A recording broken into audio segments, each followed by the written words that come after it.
గండికోట ఆంధ్రప్రదేశ్ రాష్ట్రంలోని వైఎస్ఆర్ జిల్లా జమ్మలమడుగు తాలూకాలో పెన్నా నది ఒడ్డున గల ఒక చిన్న గ్రామం. ఇక్కడ ఎర్రమల పర్వత శ్రేణినే గండికోట కొండలని కూడా అంటారు. ఎర్రమల పర్వత శ్రేణికి పర్వత పాదంలో ప్రవహించే పెన్నా నదికి మధ్య ఏర్పడిన గండి మూలంగా ఈ కోటకు గండికోట అనే పేరు వచ్చినట్టు స్పష్టమవుతోంది.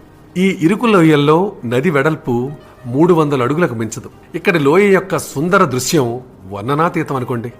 దట్టమైన అడవులు, మనోహరంగా కనిపించే భూతల మధ్య ఎంతటి బలమైన శత్రువు దాడినైనా ఎదుర్కొనడానికి ఈ కోట అనువుగా ఉంది.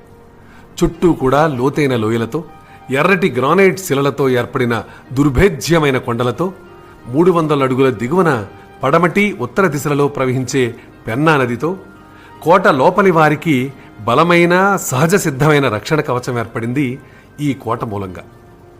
వృత్తాకారంలో ఉండే కోట చుట్టుకొలత దాదాపు 5 మైళ్లుంటుంది. కోట ముఖద్వారానికి ఎత్తైన కొయ్య తలుపులు, అలాగే ఇనుప రేకుతో తాపడం చేయబడి ఉన్నాయి. తలుపులపై ఇనుప సూది మేకలున్నాయి. కోట ప్రాకారం ఎర్రటి నున్నని శాణపురాలతో నిర్మించారు.